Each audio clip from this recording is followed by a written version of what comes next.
Good morning dear students. आप सभी का प्लस टू अकाउंटेंसी की क्लास में स्वागत है। हम डिस्कस कर रहे थे चैप्टर कैश फ्लो स्टेटमेंट के बारे में। आज के इस पार्ट में हम इस चैप्टर के ऑपरेटिंग एक्टिविटीज के इंपॉर्टेंट क्वेश्चन को सॉल्व करेंगे।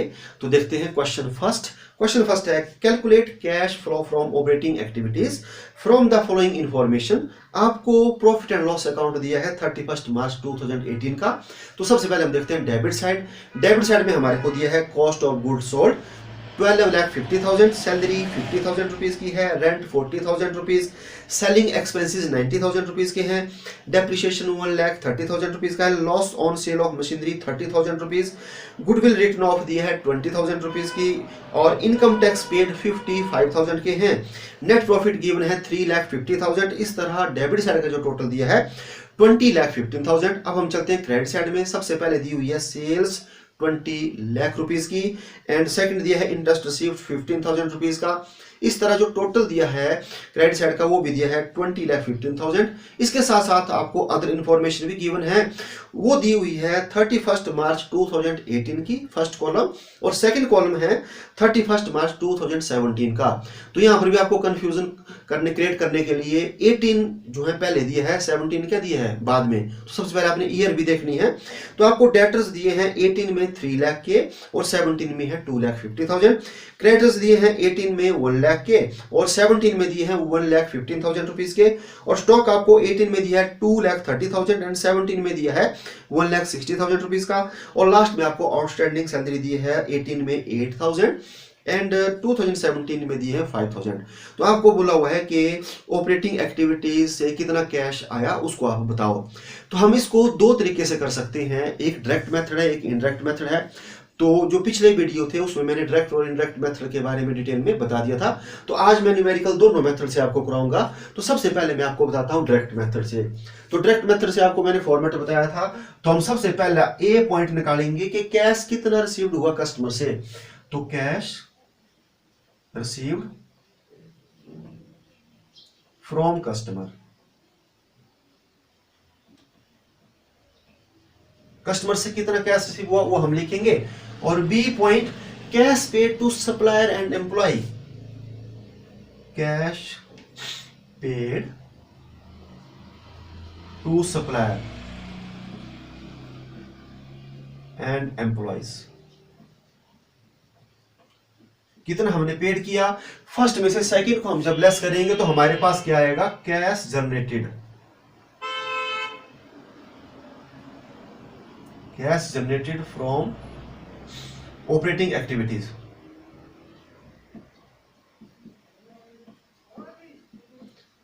ये हमारे पास आ गया। जो कैश जनरेट हुआ उसके बाद हम क्या करेंगे, लेस कर देंगे इनकम टैक्स जो हमने पेड किया है, इनकम टैक्स जो हमने पेड किया और हमारे पास आ गया इसके बाद net cash flow from operating activity. तो ये ऐसे हमारा निकलेगा। लेकिन अब जो पॉइंट है ये हम वर्किंग नोट्स में निकालेंगे। तो सबसे पहले हम लिख देंगे वर्किंग नोट में जो हमारा पॉइंट फर्स्ट है, ए पॉइंट, ऊपर लिख देंगे हम कैश रिसीव्ड फ्रॉम कस्टमर, कितना मिला। तो हम क्वेश्चन देखेंगे तो कस्टमर से हमारे को सेल से मिला हुआ है, तो हम सबसे पहले लिख देंगे सेल। जो हमारे पास सेल हुई है वो हुई है 20 लाख की, तो 20 लाख रुपीस हमने कर दिया, ये हमारे को मिल गया कस्टमर से। इसके साथ साथ डेटर का रिलेशन होता है जो हमारे को क्वेश्चन में दिया है। तो ओपनिंग डेटर हम प्लस करेंगे, ये आपको मैंने बताया था क्यों हम प्लस करते हैं। तो ओपनिंग डेटर को प्लस करेंगे, जो हमारे को ओपनिंग डेटर है वो गिवन है 2,50,000, तो 2,50,000 को हम क्या करेंगे प्लस एंड क्लोजिंग डेटर,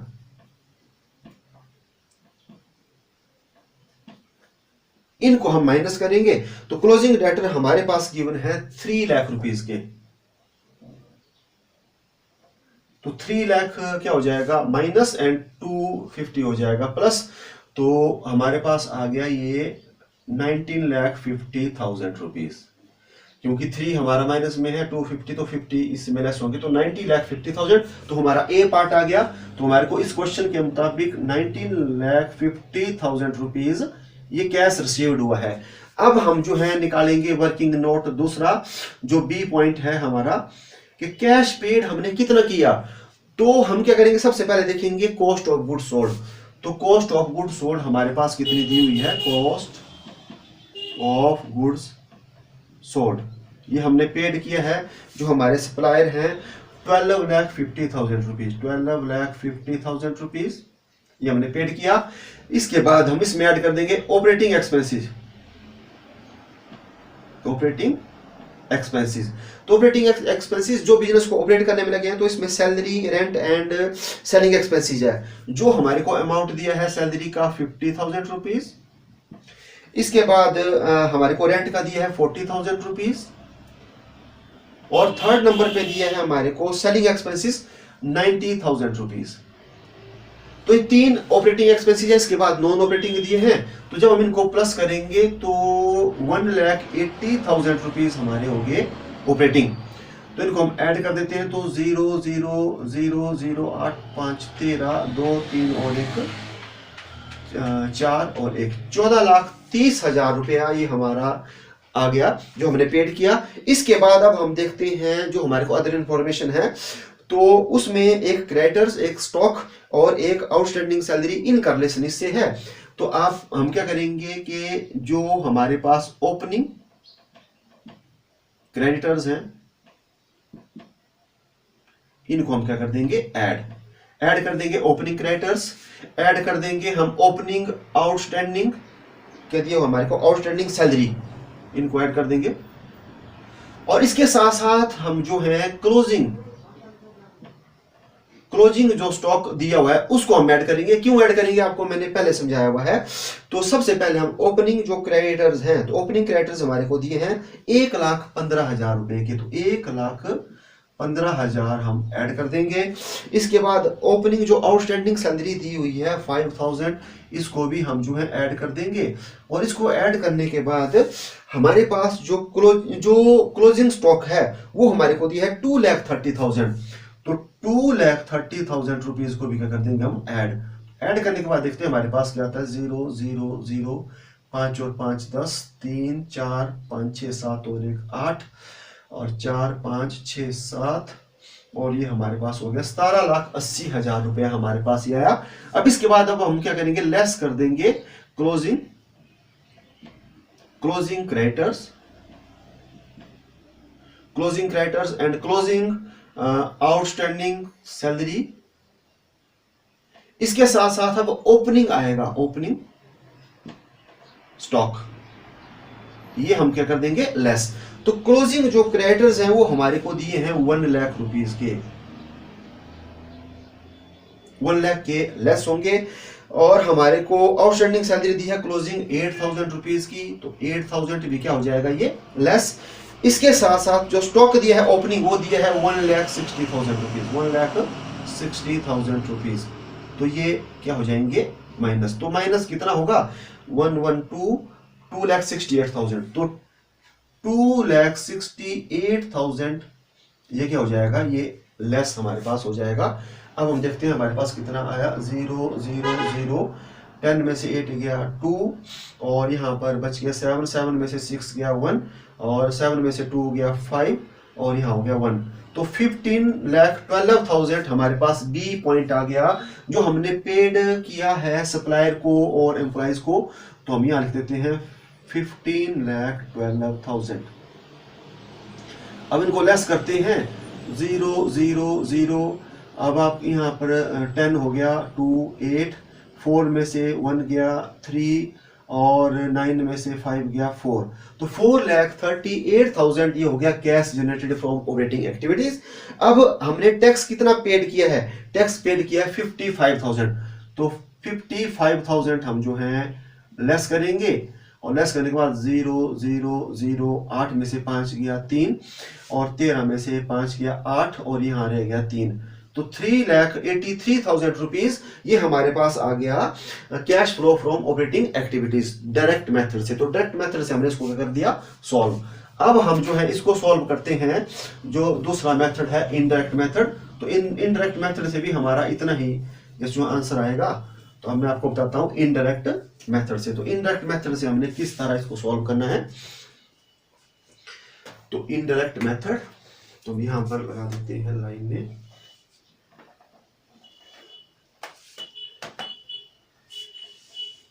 यहां आपको बता देता हूं।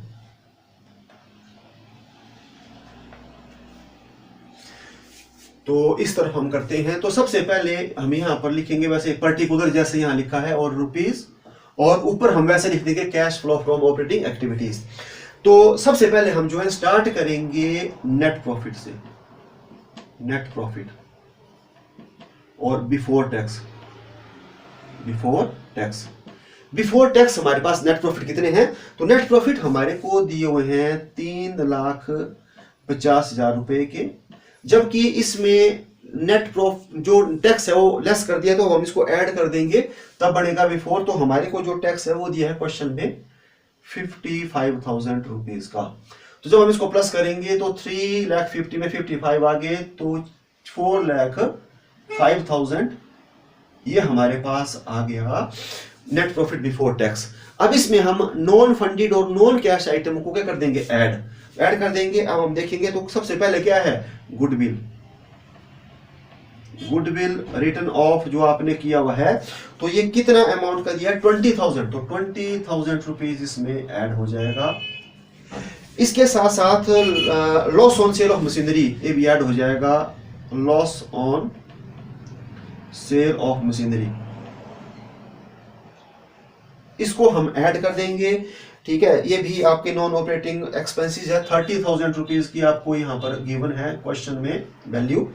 और इसके बाद डेप्रिसिएशन, ये भी आपकी नॉन कैश आइटम है। डेप्रिसिएशन जो है वो दिया है क्वेश्चन में आपको 1,30,000 रुपीज का, 1,30,000 रुपीज। तो ये हमने क्या कर दिया, ये हमने ऐड कर दिया। तो इनको हम करते हैं अब ऐड। कितना हमारे पास अमाउंट आ रहा है, 0,0,0,5, 3 3 6 और 2 8, 4 और 1 5। तो 5,85,000 रुपीज आ गया। अब हमने लेस कर देना है जो हमारे पास नॉन ऑपरेटिंग इनकम होती है, क्योंकि इनकम को हमने ऐड कर दिया। अब हम इनको कर देंगे लेस। तो हमारे को दिया हुआ है क्वेश्चन में इंटरेस्ट रिसीव्ड।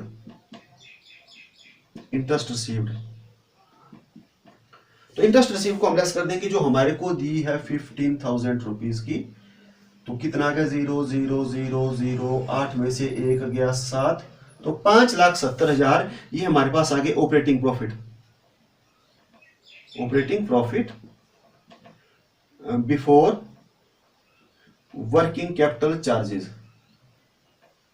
वर्किंग कैपिटल को चार्ज करने से पहले अब हम जो वर्किंग कैपिटल है, मतलब करंट एसेट्स और करंट लायबिलिटीज है, उनको हम एडजस्ट करेंगे। तो हम देखेंगे सबसे पहले हमारे को दिया डेटर्स। तो डेटर्स हमारे बढ़ रहे हैं, तो यहां लिख देंगे इंक्रीज इन डेटर्स बढ़ रहे हैं। 250 थे, 3 लाख हो गए। तो कितने हमारे बढ़े, ये बढ़ गए 50,000 के। तो आपको मैंने बोला एसेट्स का बढ़ना, कैश आउटफ्लो, कैश क्या हो रहा है, जा रहा है। और क्रेडिटर्स जो हैं वो आपके कम हुए हैं, तो डिक्रीज इन क्रेडिटर्स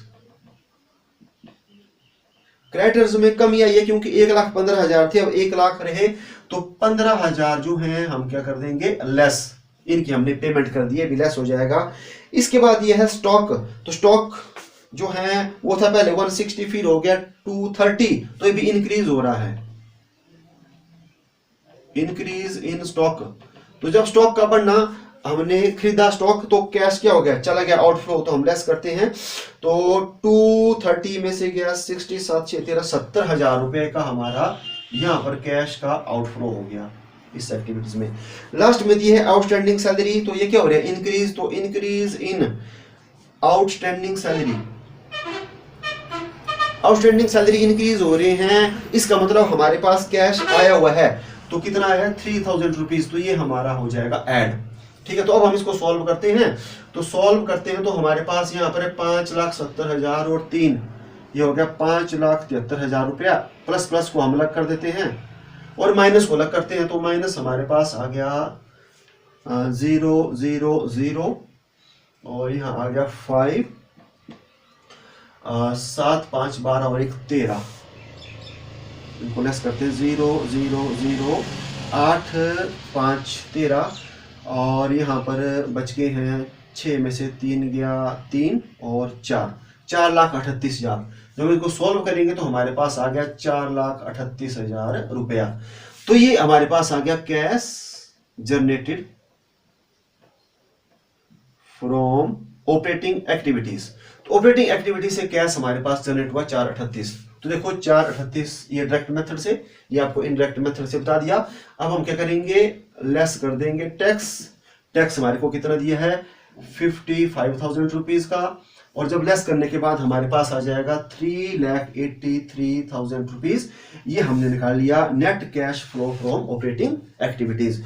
तो ये दोनों मेथड से क्या कर लिया हमने क्वेश्चन को सॉल्व। तो आपको मैंने डायरेक्ट मेथड भी बता दिया और इनडायरेक्ट मेथड भी बता दिया। अब आप ये वीडियो जो है बार बार क्या कर सकते हैं, देख सकते हैं, ठीक है, और आपको पता लग जाएगा कि किस तरह से हम जो है डायरेक्ट मेथड से करते हैं और किस तरह हम इनडायरेक्ट मेथड से करते हैं। ठीक है, तो हमारा क्वेश्चन फर्स्ट क्या हो गया, कंप्लीट। अब हम देखते हैं क्वेश्चन नंबर सेकंड। तो क्वेश्चन नंबर सेकंड जो है वो है from the following balance sheet as on 31st December 2018 and 2019 you are required to calculate cash from operating activities for the year ended 31st December 2019। तो आपको balance sheet दी हुई है और आपको ऑपरेटिंग एक्टिविटी से कैश कैलकुलेट करने के लिए कहा है। तो आपको जो फिगर है वो 2018 की है और 19 की है। तो मैं आपको अमाउंट बताता जाऊंगा। तो शेयर कैपिटल दिया है पहले 1 लाख, फिर 1,25,000, प्रॉफिट एंड लॉस 40,250, फिर दिया है आपका 45,300 रुपीज, और डिवेंचर दिए हैं लाइबिलिटी साइड में 35,000 और लास्ट में दिए हैं 12,600। क्रेडिटर्स है 75,000 और लास्ट में दिए हैं 55,000।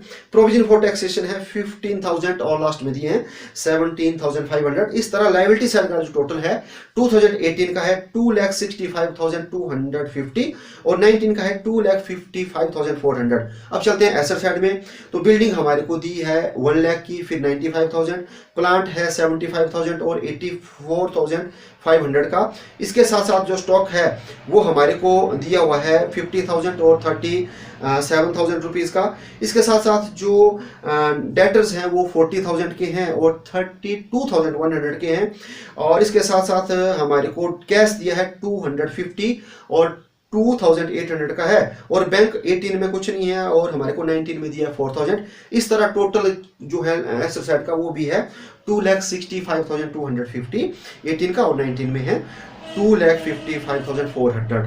तो अब इसमें हम जो है इनडायरेक्ट मेथड से करेंगे इस क्वेश्चन को, ठीक है, क्योंकि हमारे पास इंफॉर्मेशन गिवन है। तो इसमें जो शुरुआत है वो हमारी हो जाएगी कहां से, नेट प्रॉफिट से।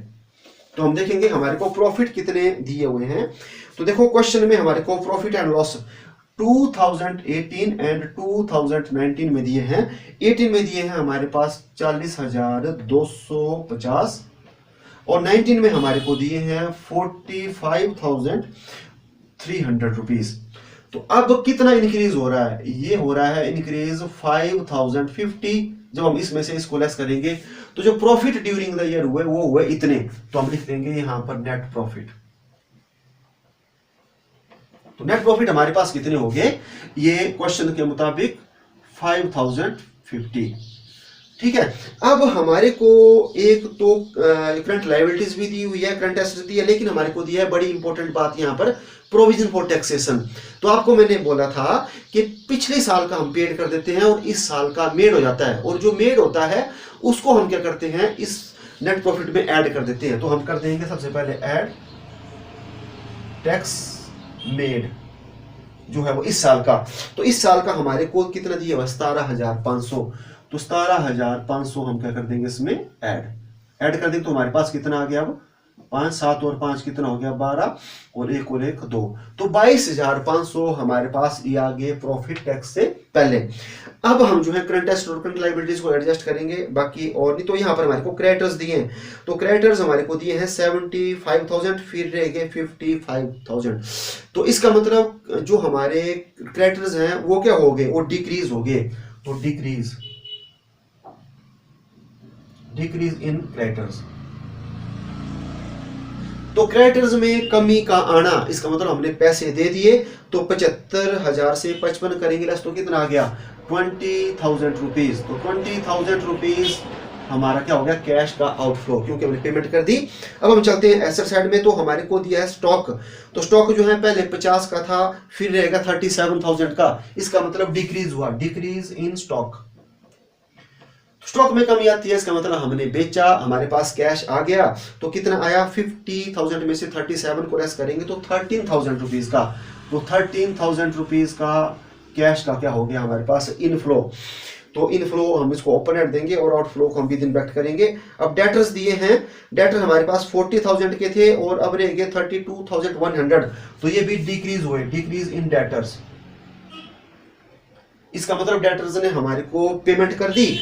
तो 40 में से 32 गया, आ गया 8,000, फिर हम 100 और करेंगे लेस, तो कितना आ गया 7,900। तो 7,900 के हमारे पास और कैश आया है डेटर्स का। ठीक है, तो बस यही दिया है, और कैश और बैंक हम लेंगे नहीं। तो अब हम इसको करते हैं सॉल्व। तो सॉल्व करने के लिए हम ऐसा करेंगे, पहले 22,550 और हमारे पास आ गया प्लस के 13,000 और 7,900, टोटल करेंगे तो 0 5 और 7 3 10 2 12 और 1 13, और यहाँ हो गया 2 और 3 और 1 4, और इसमें से लेस करेंगे हम 20,000 रुपीज को। तो हमारे पास आ गया 05432। तो 23,450 ये हमारे पास आ गया अमाउंट। ठीक है, ये हो गया हमारे पास कैश